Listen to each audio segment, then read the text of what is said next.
Hello and welcome. I am Scrapperlock, and this is Power Wash Simulator. Let's rant with Scrapper. And we are here in my favorite. I think this is my favorite cleaning job. This is the skate park. What I like about it is there's a lot of flat ground work and flat wall work, and there aren't a lot of nooks and crannies. Just the railings are a little bit of a pain. You probably won't see me do those. So what we're going to do is we're going to get these objects out of the way for now, and we are going to do this part of the floor and the benches. Benches are a little bit of a pain, but they're mostly flat. So I really enjoy doing these flat things because I can kind of go in straight lines, and I don't know, that's just very satisfying to me. I often watch um, YouTube videos of people who do power washing, and that's my favorite part of watching the power washing videos too, when they do it in straight lines. So we're going to go around the edges. That won't be super straight because it's hard to do that with the way the interface works, and the walls aren't straight here. They have like little bump outs, and it like pushes you around. So the first couple of bits won't be straight, but then as we get to the middle, it'll be nice and straight. That's what I like. As we go, what we're going to do, this is a redo of a video I shot before, and I wasn't really happy with it because I didn't think of the right examples. And then after I was done with the video, I was like, oh, this is the example I can use to talk about what I mean when I say not serious. And so I'm going to reshoot that video. So a few days, a week or two ago, on the Rollin' Bones channel, and you can go find it there. It's a pretty good channel. Ryan, who is the host, had Professor Dungeon Master on. His name is Dan, I think, in real life. And they were talking about the D&D movie, which I don't care about and I didn't see. And they were talking about other stuff. And but as they were talking about the D&D movie, and again, I haven't seen it. The way Professor Dungeon Master saw it, and Ryan, I think, hadn't seen it, but a friend of his had. And what Ryan said was his sense of the movie was that it was a lot of sort of OMG, so random kind of. There was a lot of kind of random goofiness to the movie and my best friend saw it and he said it's silly, but it's fun, right?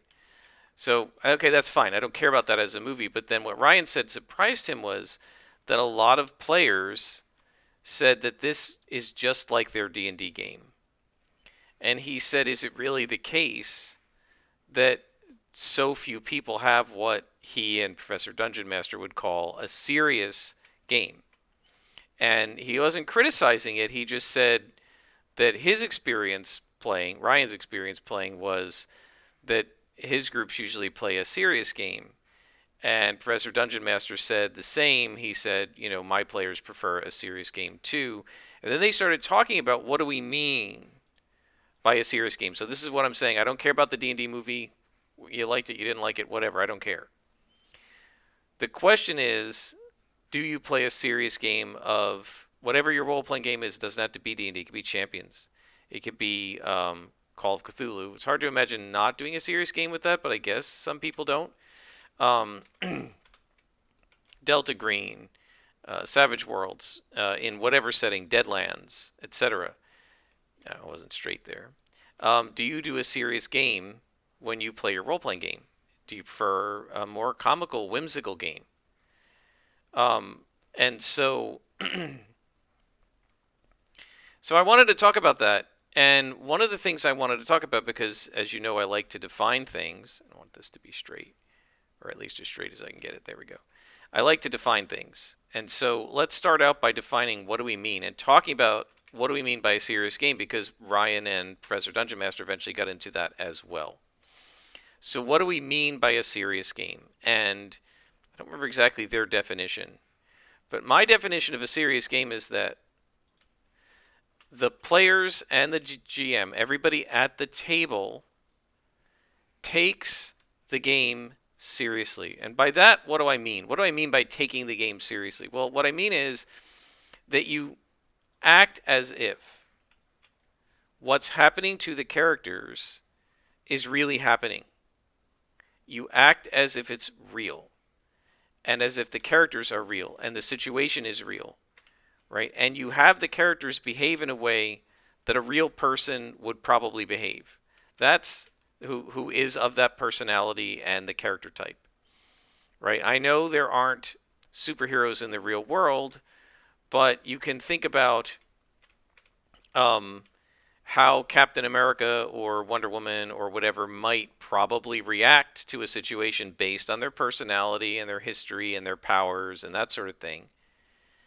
And on that basis, you can come up with how they would act. And then the other people at the table are taking Wonder Woman and her actions as if they are really happening, and they're having their characters respond in the same way, right? So now you say, well, how else could you role play? Well, you can make the game be kind of a joke, and if you do that, then it's what I often call cartoonish, and it's not being serious, right? And so this is where I think a good example comes in. Um, you and your party are playing a typical game of Dungeons and Dragons, right? A standard, classical D&D, whatever edition doesn't matter game. And you're in a town, and it has been established by the dungeon master that the town has guards, and that the guards patrol occasionally. And there are laws, and people who break the law can go to jail, right? That's been established as part of the world. Are you going to take the world seriously or not? So the dungeon master has established that. You know you're in a town. You know the town has guards, and so on and so forth. So you walk into a merchant shop, and the dungeon master has described that this merchant shop has a large sort of plate glass front window. Let's not worry about whether that would be true in medieval times. It doesn't matter. You can see the street from inside the shop, and the people in the street can kind of see inside the shop, and there are some wares in the window, like a typical like storefront in New York City in the early 1900s, right? People may go window shopping by this merchant shop. Now, the reason we established this is that what happens inside the merchant shop could possibly be seen by the guards and possibly be seen by people on the outside. So you guys go into the merchant shop and you have some things to sell and some things you want to buy. And the paladin and the bard are negotiating with the merchant to figure out prices. And the player of the rogue says, you know what? I'm bored. I'm just going to take out my dagger and stab him. Just stab the merchant in the back with a surprise attack and kill him. That's somebody who's not taking the game seriously, right? Because based on the description I've given, that rogue is going to go to jail now. The party is in trouble with the town guard. Somebody's going to see through the plate glass window if the merchant doesn't call for help himself. And also, the player has just completely disregarded any interest in negotiation that the bard and the paladin may have had. Right? In a way, he's behaving as a Wangrod, but also the way he's behaving tells you that he doesn't take the game or the world seriously. Because if you took it seriously, you wouldn't have your character act that way. Because real people in the real world don't do that. Right? They don't just pull out their knife and just stab and expect nothing to happen to them. They know they're committing a crime. Right? Yes, people go into a store and hold it up. But they know they're committing a crime, and they don't just do it because they're bored. Right? Nobody robs a store because they're bored. Right? It's not the same as if they were planning a heist, right? And this was part of the heist. This is just the rogue saying, I'm bored with what's going on in the session. Let's just spice things up by stabbing somebody. Right? So that's somebody who's not taking the world or the game seriously. Right? Another example would be you're having like a really serious role play, and in the middle of it, you have your characters start cracking jokes, right? While you're talking to the king about the death of his son, your character starts cracking jokes and doing one-liners, right? That's not taking the game seriously. And so it's not necessarily a wrong way to play. I've told this story before. At one point when we were big fans of the Justice League International, JLI, which was a reboot of the Justice League back in the late 80s in DC Comics. And it was basically written as a spoof on comic books, on superhero comics.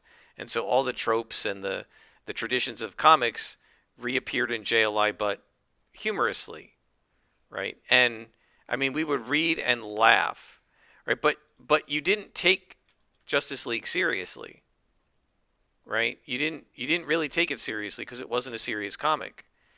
And I remember they actually surprised everybody with, I think it was the Starro story, when she was in, I think in like the early 40s of that series, because the series had been so silly up to that point.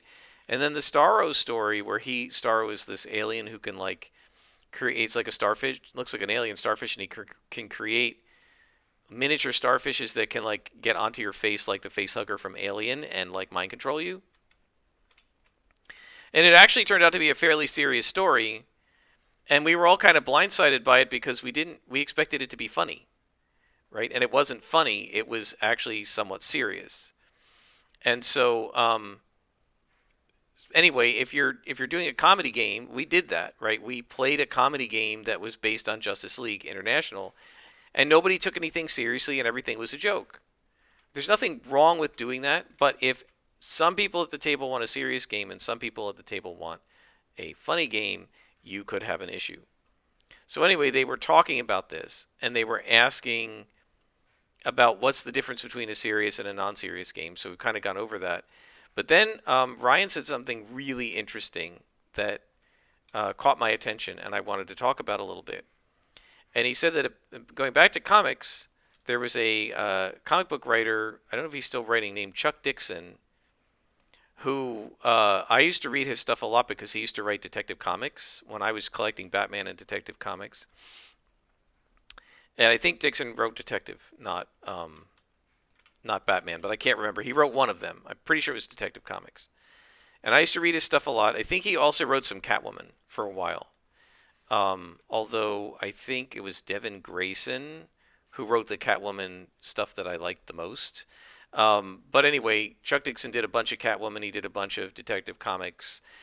And he apparently, I guess he was asked about humor and like humor in comics versus something like Justice League International, which is comical, right?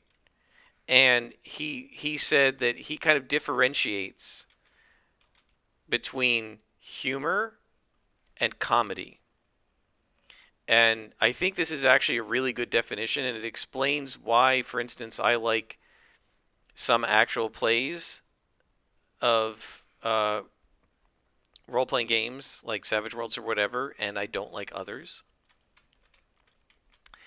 And what he said is, apparently, what Dixon said is that humor he defines as um, funny, something funny happening in an otherwise serious story that is there, and the purpose is kind of to ease the tension, right? There's a lot of tension in a drama, like say the movie Apollo 13, which is about a real event that was very scary, and there's a lot of tension.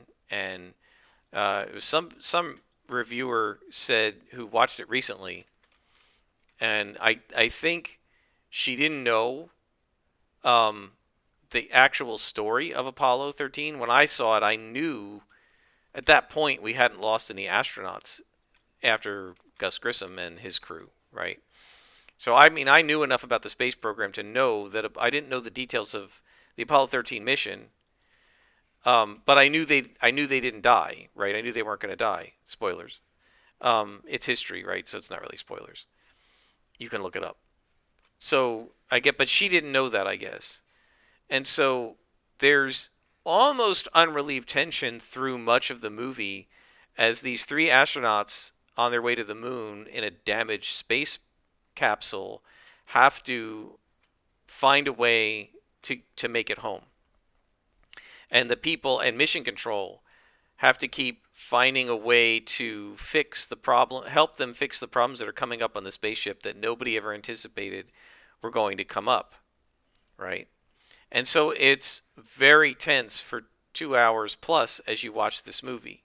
And yet, there are some very funny moments in it where they just have a little bit of humor. And in fact, even the men on the ship do a little bit of humor with each other and even with mission control, to just because you've got to, right? You've got to relieve the tension. Now, nobody would classify the movie Apollo 13 as a comedy, right? But there are some humorous moments in the movie, right? And this is what Chuck Dixon was talking about, that your purpose of having the humor in those scenes, and actually the purpose of the real people in those moments, was to relieve the tension, so that um, it's a little bit of a release, right? Because your brain can only take so much stress and tension and worry before it just can't handle it anymore, right? And so this relieves the tension. If you think about like the movie Star Wars, there are humorous moments, like when Han is talking to the on the radio in the Death Star, and it's a fairly tense part of the movie, but a little bit of that tension gets relieved with some humor, right? And um, so Dixon's point is that humor has its place in a dramatic story as a means of relieving tension. And if you have a dramatic story, a serious story where you just have a little bit of humor, then that a little bit of joking or a little bit of funny stuff, then that's what he's calling humor, right? A comedy, he argues, occurs when the point of the story is the humor, right? When like it's the whole purpose of it is the joking and the humor, right? And so, for instance, Justice League International, he would have called a comedy, right? Because the whole purpose of it is to serve as a satire, to make fun of, to poke fun at the comic book industry, and particularly superhero comics, right? J.M. DeMatteis and Keith Giffen, who plotted and J.M. DeMatteis scripted the Justice League International stories, their whole purpose was to tease other comic book writers and comic book fans about the silly conventions that we all love, but are kind of silly and illogical in the comic book world, right? So, like Lord Manga Khan, even his name was a joke. He would say Lord Manga Khan, spelled like as in the wrath of, right? And he had this tendency to quote unquote talk out loud to himself. This was, making fun of the villain's tendencies to do monologues, right? And so I remember a scene where, like he would be talking out loud to himself, and his droid, who was named L. Ron after L. Ron Hubbard, and after L. Ron got destroyed, there was K. Dick after Philip K. Dick, right? Um, L. Ron would say to him, "Lord Manga, you're shouting again," and Manga Khan would say, "Oh, I need to watch that." And I remember at one point when the JLI, even as ridiculous as they are, managed to defeat one of his plans, he said, I'll be in my quarters talking out loud to myself, or I feel the need to go to my quarters and talk out loud to myself, right? And so, yeah, the whole that was all done for comedy, right? And the purpose of those stories was basically to make you laugh at the comic book conventions of things like the villains talking out loud to themselves and monologuing, right? Um, and so that's the whole purpose of Justice League International, is to make you laugh. It's to be a comedy. So what Chuck Dixon would say is that series was not that wasn't humor, that was comedy, right? The whole purpose is the laughter and the funny stuff, compared to something like Apollo 13, where it's a very very serious story, but the purpose of the comedy, of the humor or whatever, is to relieve the tension. And so I think if you're gaming, right? That's kind of the question you have to ask yourself. And again, there's no right or wrong answer to this. There isn't a right way to play champions, right? And our group played serious most of the time with humor occasionally, and we'll talk about that. But when we did our Justice League International clone game, we were specifically doing comedy, not humor, right? So when you talk about, because Professor Dungeon Master and Ryan were talking about how when they play their games, there are lots of times when everybody breaks up laughing, right? You will have uh, times when it's funny and everybody laughs, but they argued that those are like spontaneous, humorous moments that relieve the tension in their games, and they aren't moments of um, and it isn't a game where it's always like that, where the purpose is to just laugh at each other, right? Their purpose is more serious, and the humor is just a like something that relieves the tension. And as you can see, we are now all clean on the floor here. We're not doing any walls. We're going back to the floor, but I do need to move these guys out of the way. So if we think about some of the actual plays, and I'm not going to name anything here because I just don't want to get into it because I don't want to upset any fans of any shows. But I think one of the reasons I've gravitated towards some actual plays and not others is that um, I prefer a serious game where you take things seriously, and some of these actual plays are played more for laughs and comical stuff, and others are played more seriously. And the ones I like are the ones that, at least to me, are more serious, right? And again, if if are you taking the game seriously or not? Are you serious with how your character behaves? It doesn't mean that the character is a sourpuss, right? But are you treating it as if it's real, right? What happened in Justice League International in most of the issues was not serious in the sense that, like, the characters weren't acting the way you really would act because it's a comedy, right? And the purpose is it being funny.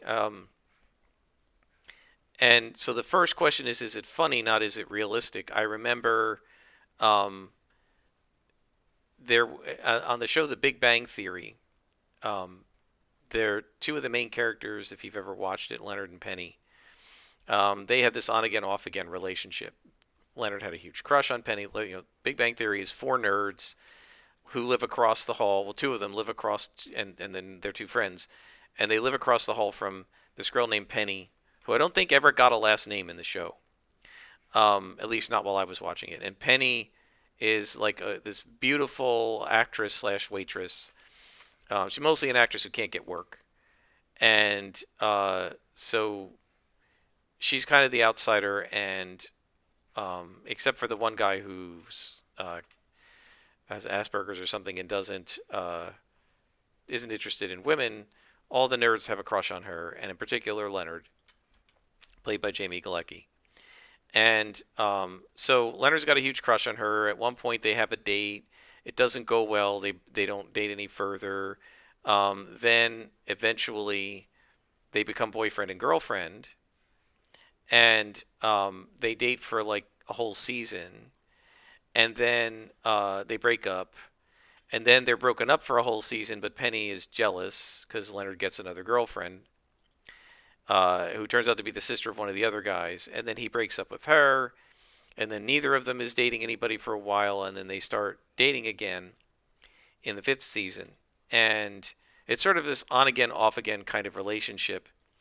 And at one point in an interview, they were both like interviewed separately, and they were asked, "Do you think the Leonard and Penny thing is going to go anywhere, like, or is it going to break up again?" And what they both said was essentially the same thing. they'll stay together if it's funnier for them to stay together than to break up. If it's funnier for them to break up, then they're going to break up. Like whatever the writers think is funny is what will happen, right? They didn't say whether it was realistic for the two of them to get together or not. Whether it's realistic didn't factor in. What mattered is it going to be funny? Right? And if you watch the show, I mean, they break continuity sometimes within an episode. Simpsons does that, right? There's a hilarious joke on The Simpsons. It's one of my favorite joke scenes in the entire series that completely breaks continuity. And I have the Simpsons DVDs for the first few seasons, and in the commentary, Matt Groening, one of them, was talking about the joke, right? It was all done for a joke, and he said like everybody knows it's wrong, but everybody laughs anyway because it's just a great joke. So this is in the Stonecutters episode, which is sort of a spoof on the Freemasons, and everybody but Homer, all the people he knows, even though there's no evidence of this in any other episode before or after, this is another break in continuity. They're all members of the secret society, mystic society of Stonecutters. And Homer wants to join, right? And he starts noticing that these people are getting these perks, and he doesn't have them, and they're trying to keep it a secret from him. And as part of the joke, right? He's got to park as part of the story. He gets to work. He has to wait through all this traffic. When he gets to work, he gets into the parking lot. He drives all the way to the end of the parking lot, as far from the nuclear plant where he works as possible, and parks. When he gets out, he's next to a chain link fence, and he's next to his house, and Bart looks out the window and says, "Hey, Dad," and he goes, "Hey, Bart," and he goes off to work, right? And it's a hilarious joke that he drove all the way to work and had to park so far away he was right next to his house. It's super funny. However, as Matt Groening points out, the location of that part of the parking lot is actually where Ned Flanders' house is, right? And everybody who watches The Simpsons knows where Ned Flanders lives, on that side of Homer's house. And there are other houses on the side of Flanders, because the Simpsons live on a suburban block. They don't live next to the nuclear plant or the parking lot of the nuclear plant. The nuclear plant's parking lot is never shown as being that big. A nuclear plant could, I mean, it's like bigger than a shopping mall parking lot. They wouldn't have that many employees, right? So it completely breaks the continuity of the world. Nobody cares because it's a joke, right? And being funny is more important than continuity or realism, right? You're not taking the world seriously so you can laugh at it. And that's the comedy, right? And so that's kind of the difference between comedy and humor, is that in a comedy, everything is there to serve the fun, right? The laughter. Whether Leonard and Penny getting together would be realistic or reasonable or whatever, but that's not what Jamie Galecki and Callie Cuoco, who plays Penny, said the standard was, right? They said the standard was, is it funny? If they can make it funnier to break them up, they'll break them up. If they can make it funnier to keep them together, they'll keep them together. Right? Continuity doesn't matter. I just rewatched an episode of The Big Bang Theory where the one where Leonard first meets Raj's sister, or re-meets her because they had met 5 years ago in the story, and he and Raj's sister have a thing for each other, and she's only there for one night, and she sneaks over to Leonard's apartment and spends the night with him. She arrives, clearly it states 9 o'clock, right? Or shortly after 9, right? Because she gets there, knocks on the door, right? And Leonard says, Sheldon's still awake. This is his roommate, and they don't want Sheldon to find out that she's there. And she says, you told me he goes to bed at 9. And Leonard says, well, yeah, he usually does, but he got caught up in this He was playing Zork or something on his computer.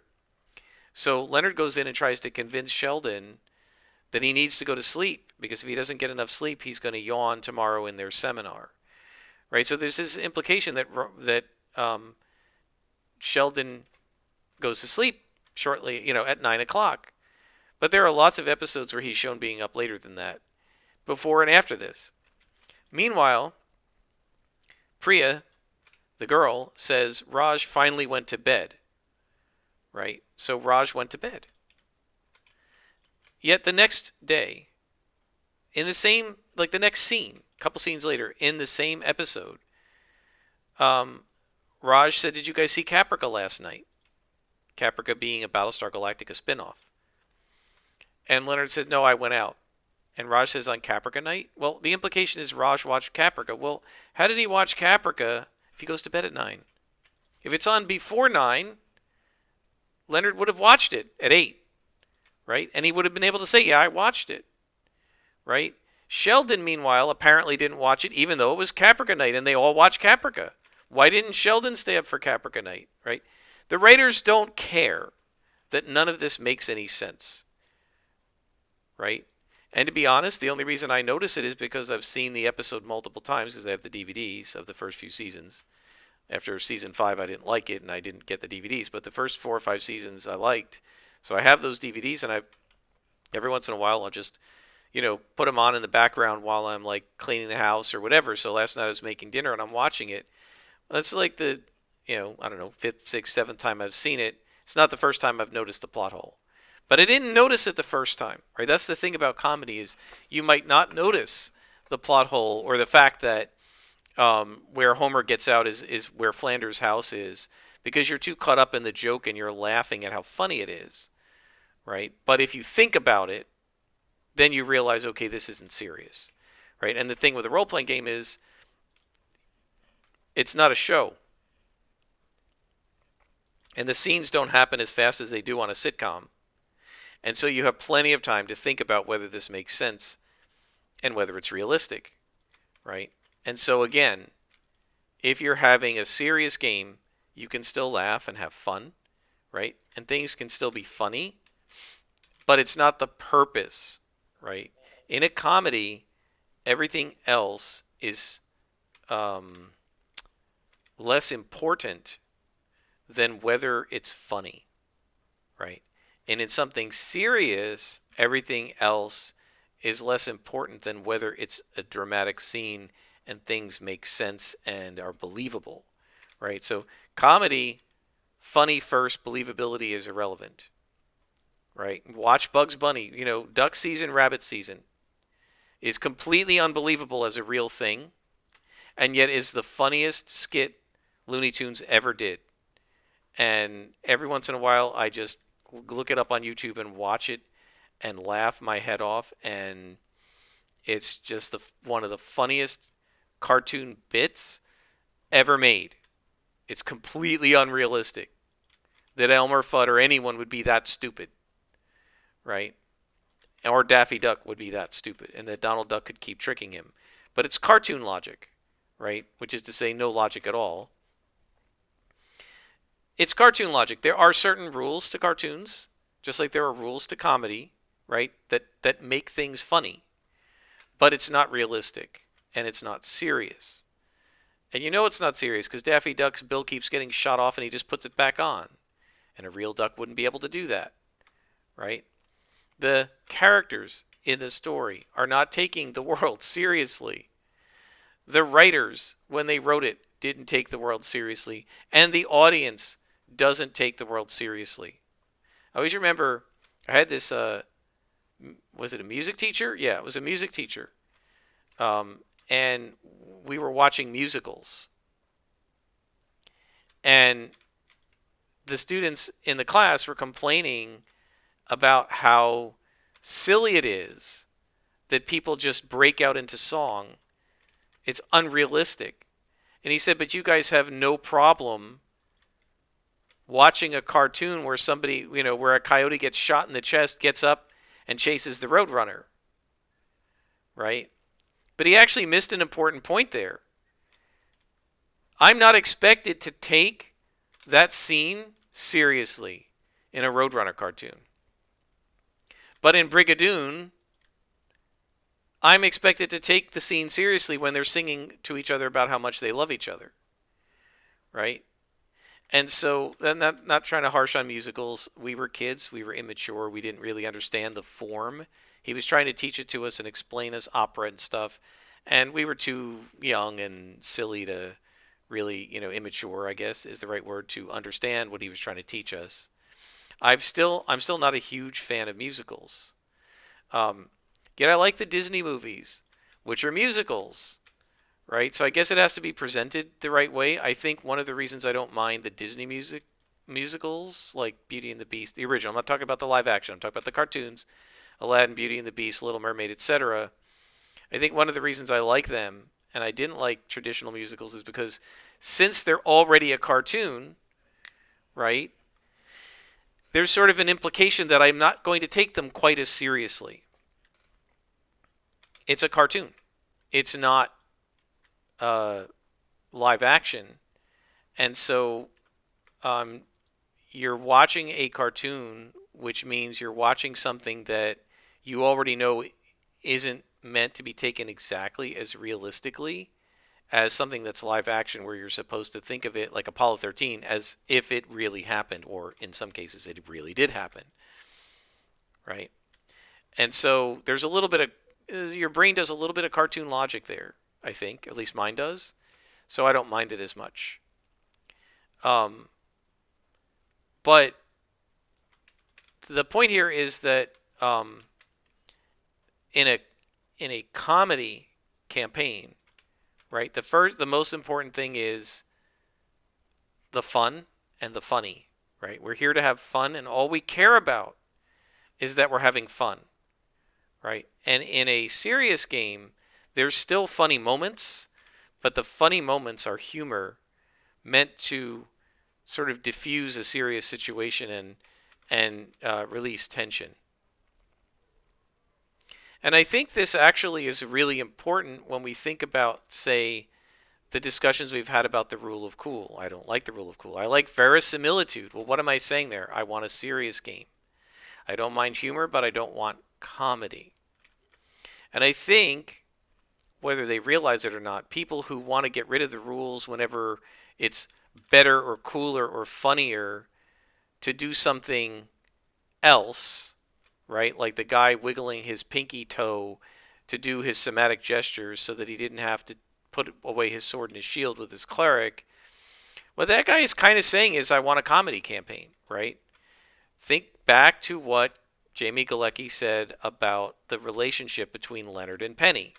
He didn't say the relationship will happen, they'll keep dating if the verisimilitude works, right? He didn't say if it's realistic. He said if it's funny, right?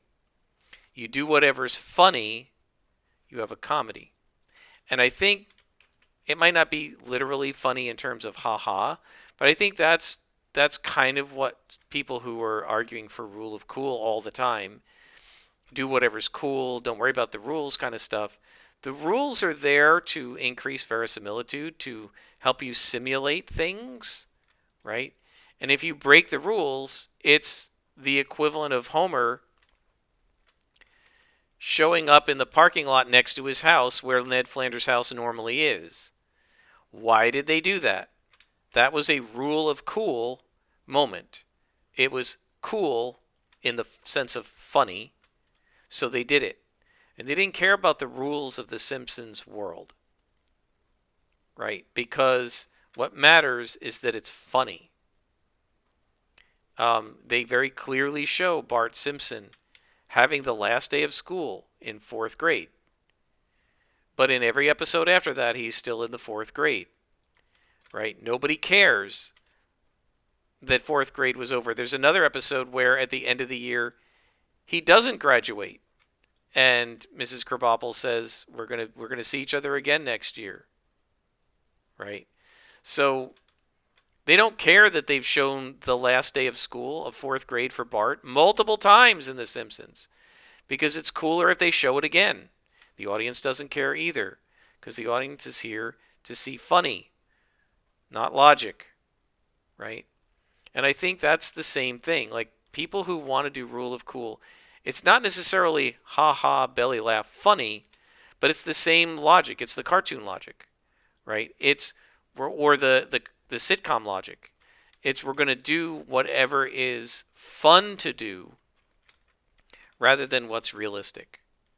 And again, there's nothing wrong with that, just like there's nothing wrong with a sitcom. I mean, I enjoyed The Simpsons for many seasons until I thought it got ridiculous, right? But I enjoyed The Simpsons for, I don't know, I have 7 or 8 seasons worth of their DVDs.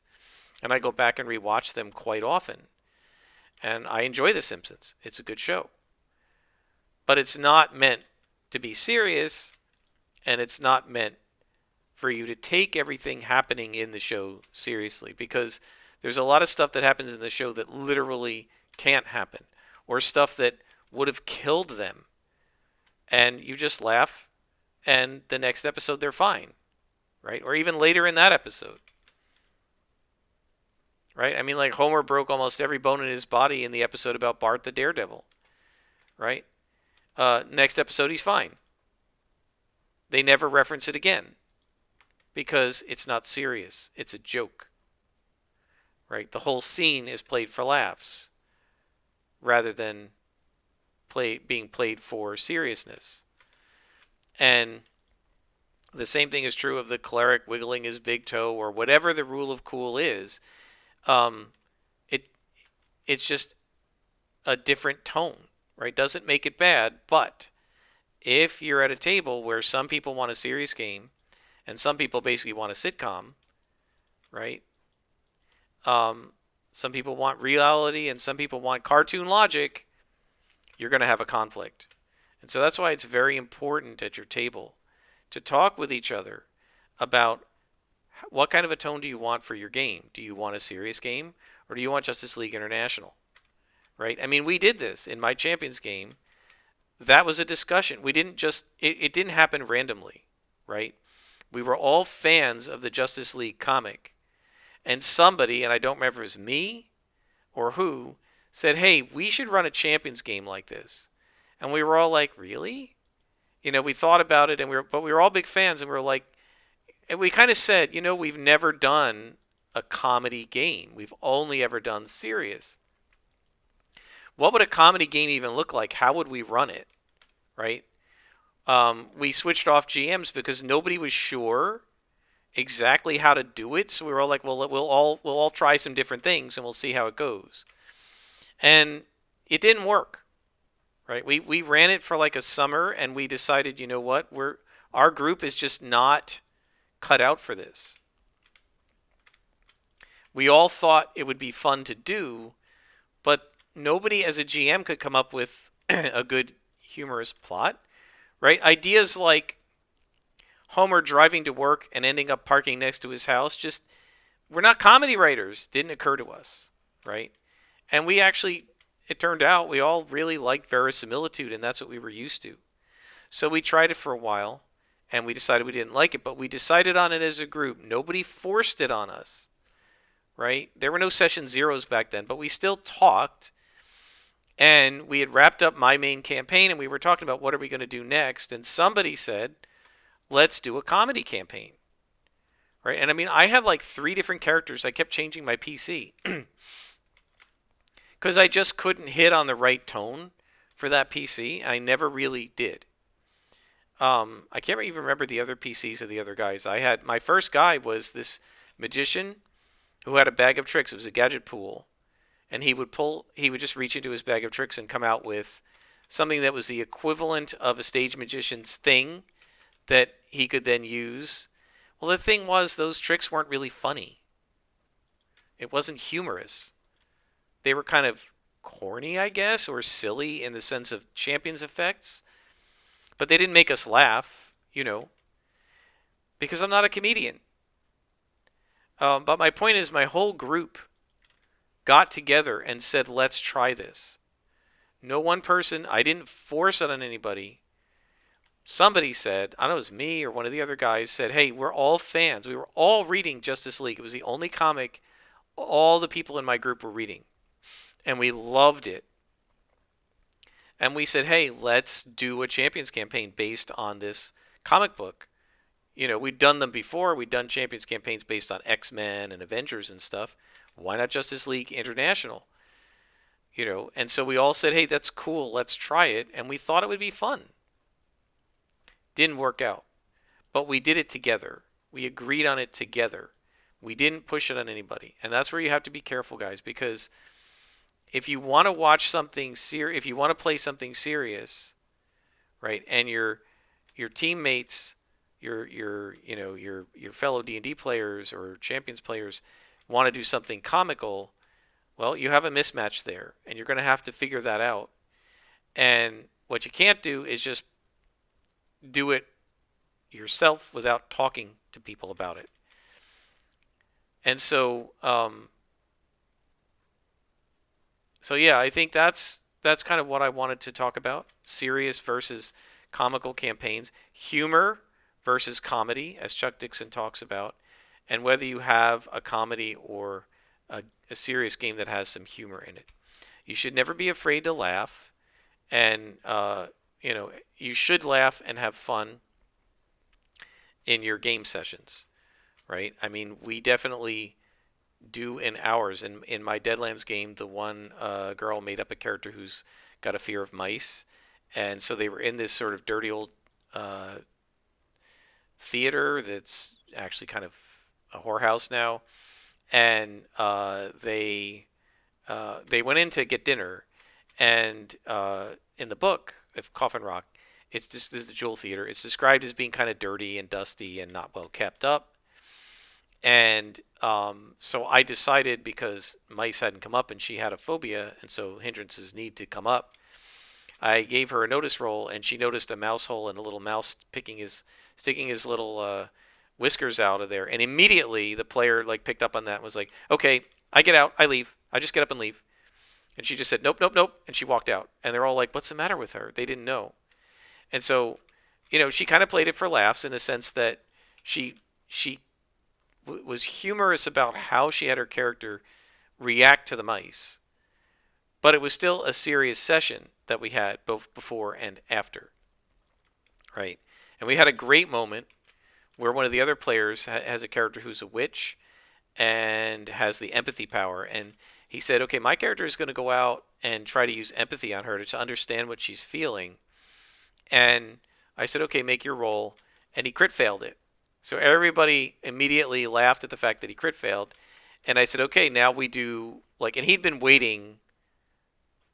This is the fourth session we played. He'd been waiting 4 sessions to have corruption happen to his character, because he wanted to see how it was going to work. He thought it sounded like a cool mechanic. And so I said, okay, I opened the book, because this hadn't happened before. I said, okay, so it looks like you're going to get a new hindrance and a point of corruption, and the hindrance lasts until the corruption goes away. And it's assigned by the GM, but he said, if you don't mind, GM, I think what's a really good idea.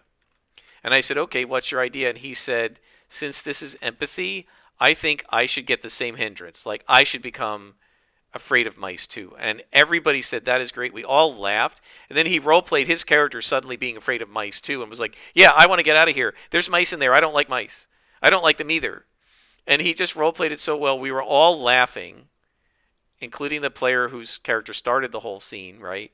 Everybody was laughing because it was funny the way he played it, but we weren't playing a comedy campaign. And after that scene, it became very serious again, right? And so that was just a way that we relieved tension in an otherwise serious game, right? They went out of town, and they immediately found, and this is in the scenario, a girl named Shelley Pearl being attacked by a giant mud zombie, and they had to fight it.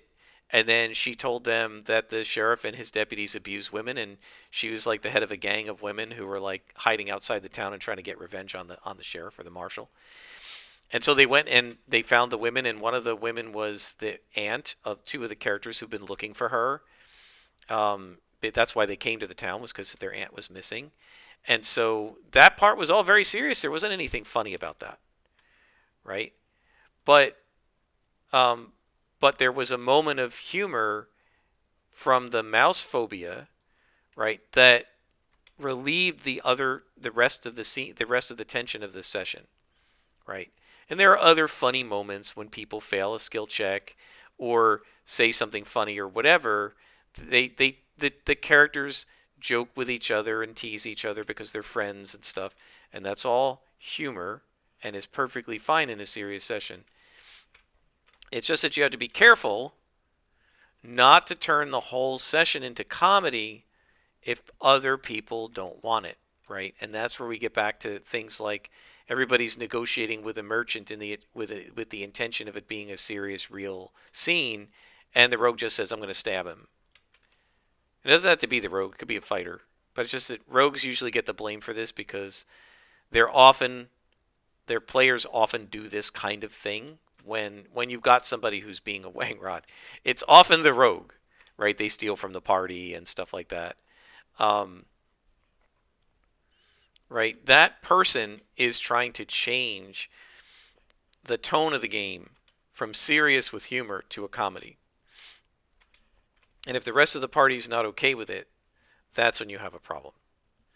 So, folks, if you're getting ready to start a game, or even if you're in the middle of a game and you've had tonal issues with your group, think about whether it could be that there's a mismatch, that some of you think you're playing a comedy, right? That is, that the point is to kind of be goofy and funny, right? And laugh. And some of you are playing a serious game where the point is to feel like this is a real world and your characters are really in it and real stuff is happening to them, and you want to laugh too, but only to relieve the tension, not as the purpose of the session, right? And as long as you talk about it and you can come to some kind of agreements, you should be fine. So always communication is important, and make sure that you do communicate with your fellow gamers. Go ahead and leave comments. Do you prefer a serious game with some humor, or do you really prefer something more like a comedy, right? And again, I want to point out they're both fine. I've done them both. I don't tend to be good at the comedy stuff, so I don't try to run comedy games. That's just not my style. When I consume fiction, I love sitcoms. The Mary Tyler Moore Show, one of my favorite TV shows of all time. I loved older seasons of The Simpsons, Seinfeld, The Dick Van Dyke Show, another one of my favorites of all time. Um, uh, the Big Bang Theory, first few seasons, I really enjoy that. Um, Lots of great sitcoms over the years that I have enjoyed. So I enjoy consuming comedy as on TV or funny movies, right? Like Home Alone, great. But for whatever reason, I tend not to be as interested in comedy in the written form, like novels and stuff. I tend not to read funny books. And comic books, I mostly prefer them to be serious, at least if it's superheroes. I did love JLI. I still think it was great because it was satire of the rest of the medium. If it had just been a straight goofy comedy, I don't know. I did like Gru as well, so I guess with comics I do, but with novels and short stories I tend to really like serious rather than comedy. Maybe I prefer visual comedy better. There has to be some visual to it. Don't know. And maybe the reason I don't really like comedy as a role playing game is because there aren't visuals going along with the comedy. I'm gonna have to think about that. But yeah, it depends on uh, what your group wants. They're both fine, but you need to know what everybody wants and make sure that everybody is getting what they want at least a little bit of the time, and come to some sort of an agreement about just how much you want to play a comedy versus a serious game. And I think we'll leave it there. We're almost done with this floor. Maybe we'll try to finish the floor so you guys can see it complete. If there's not that much to do, and then we'll stop the episode. Um, this is because I love doing this on the floor. I don't know why, and I always have trouble going straight, but I still like doing it anyway. This is my favorite part of the game, is just doing the flat stuff. I think a lot of people probably think it's boring, but I don't know. I find it very soothing and relaxing to do. And it's really easy to do this and do a let's rant because there's really not a lot of concentration that I need to have to do this, even less so than something like City of Heroes, especially since I've done the entire campaign and all the bonus missions. So this is just a redo of one of the missions I've already done. I've done this several times. Um, I did it the original time, and then I've done it a couple times where I was listening to like Roll Bones or Professor Dungeon Master or the DM Lair or Roll for Combat or one of these other role playing game shows that I like to listen to, especially when they have like a long one where they're interviewing people. I'll just put that on in the background and then uh, do this kind of thing. And again, this is just so soothing to me that I could do this all day, except my hand gets tired. My mouse hand starts to hurt after a while, so I can't do it all day. So anyway, let me know what you think, guys, in the comments. What are your thoughts? Do you prefer a game that's serious but has a little humor in it, or do you prefer a game that's more like lighthearted and not as serious and more of a sort of a comedy? Let me know um, which one is your favorite, and post your comments. I always like to hear those. And we've now finished both of the big floors. The rest of this is left to do. Maybe I'll leave this for my next rant and we can do the walls. Until next time, I am Scrapperlock and this has been Scrapperlock Rants with Power Wash Simulator.